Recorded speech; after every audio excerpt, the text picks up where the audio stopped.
Labis na ikinalungkot ng mga tagahanga ng aktres na si Sara Labati ang umusbong na issue ngayon, kaugnay ng pagpapa-DNA testing sa kanyang anak sa gitna ng sigalot na mayroon sila ng Mr. na si Richard Gutierrez at ng pamilya nito partikular na si Annabel Rama na biyanan ni Sara. Alamin ang buong detalye.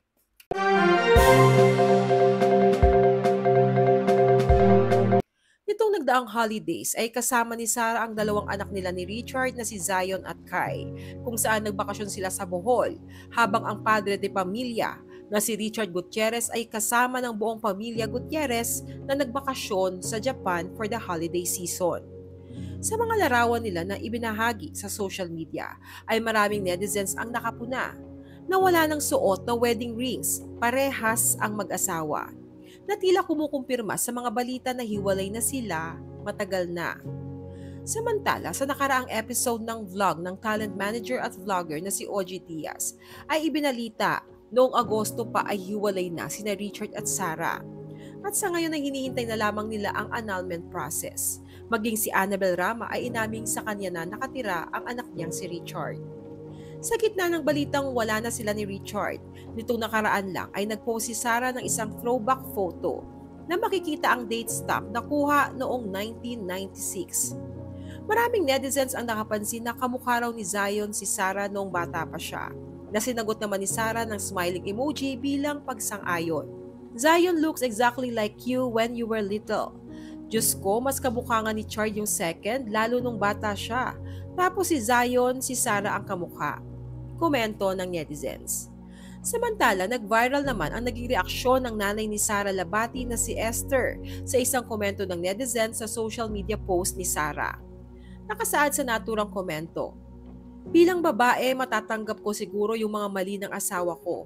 Pero yung ipa-DNA test yung anak ko kasi baka hindi daw anak ng asawa ko, it's too much to bear." Matatanda ang mayroong lumutang na issue tungkol sa di umano'y pagpapa-DNA testing sa bunsong anak ni na Richard at Sarah dahil hindi daw ito kamukha ng aktor.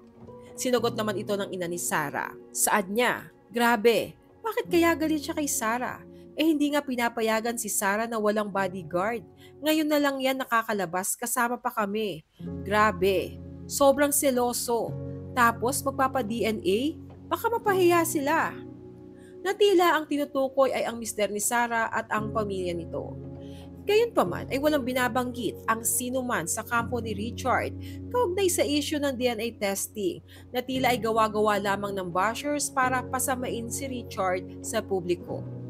Samantala, sa pagpasok ng bagong taon ay spotted si Sara Labati na patuloy sa pag-explore ng mundo bilang single. Kung dati ay si Richard ang kahawak kamay ng aktres, ngayon ay ang ama niyang si Abdel ang kinakapitan ni Sara. Tulad na lamang nitong nagbakasyon silang mag-iina sa Bohol kasama ang parents ni Sara. Sa isang videong ibinahagi ng aktres sa IG, ay makikita na habang natatakot siyang tumalon sa ilog, ay sa kanyang ama siya kumakapit. At noong magkaroon ng lakas ng loob ay bumitaw na si Sara at matapang na tumalon sa ilog. Tinuloy ni Sara ang pagiging adventurous kahit siya na lang mag-isa, gaya ng madalas na pagbisita sa mga magagandang isla ng bansa at ng pag-free diving ay itinuloy pa rin ni Sara. Kamakailan lang din ay ipinakita ni Sarah ang kanyang bagong sasakyan habang nakasuot ng kanyang tennis attire. Ito umano ang kanyang mga bagong passion, ang paglalaro ng tennis at mga sasakyan. Habang si Richard naman ay ibinahagi ang mga litrato, kuha sa kanilang Japan vacation kasama ang buong Gutierrez family. Sina Sarah at Richard ay ikinasal noong March 14, 2020. Sila ay biniyayaan ng dalawang anak na lalaki. Pero makalipas ang mahigit 3 taong pagsasama bilang mag-asawa, ay pumutok ang balita na hiwalay na sila, bagaman tikom ang bibig ng mag-asawa sa pagsagot sa issue.